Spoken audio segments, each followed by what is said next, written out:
ابن ابی حاتم میں ہے، عائشہ رضی اللہ عنہا کے بھانجے عروہ رحمت اللہ علیہ بیان کرتے ہیں کہ عائشہ رضی اللہ عنہا عمرے کے لیے جاتے ہوئے کسی اعرابی کے ہاں مقیم تھیں کہ انہوں نے ایک شخص کو سنا جو پوچھ رہا تھا کہ دنیا میں کس بھائی نے اپنے بھائی کو سب سے زیادہ نفع پہنچایا۔ اس سوال پر تمام لوگ خاموش ہو گئے اور کہہ دیا کہ ہمیں اس کا علم نہیں۔ اچانک ایک شخص بولا کہ اللہ کی قسم مجھے اس کا علم ہے۔ عائشہ رضی اللہ عنہا فرماتی ہیں کہ اس شخص کی بات سن کر میں نے دل میں کہا یہ شخص کتنی بڑی جسارت کر رہا ہے کہ انشاءاللہ کہے بغیر اس نے قسم اٹھا دی۔ پھر لوگوں نے اس سے کہا کہ بتاؤ۔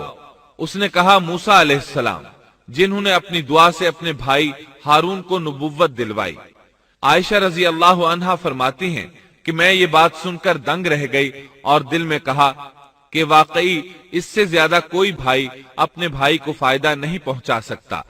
اللہ نے سچ فرمایا ہے کہ موسیٰ علیہ السلام اللہ کے پاس بڑے آبرودار تھے۔ اس طرح موسیٰ علیہ السلام کی سفارش سے اللہ تعالیٰ نے ہارون علیہ السلام کو نبوت عطا فرما دی۔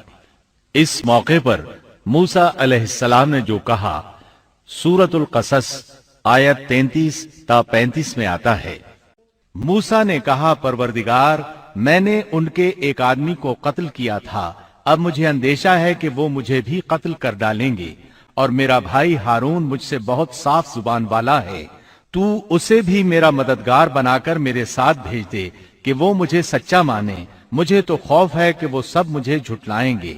اللہ تعالیٰ نے فرمایا ہم تیرے بھائی کے ساتھ تیرا بازو مضبوط کر دیں گے اور تم دونوں کو غلبہ دیں گے، فرعون کے لوگ تم تک پہنچ ہی نہیں سکیں گے، ہماری نشانیوں کے سبب تم دونوں اور تمہاری فرمانبرداری کرنے والے ہی غالب رہیں گے۔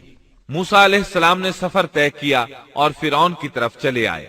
پہلے اپنی ماں، بہن اور بھائی سے ملے، پھر اپنے بھائی ہارون کو ساتھ لے کر فرعون کی طرف چلے۔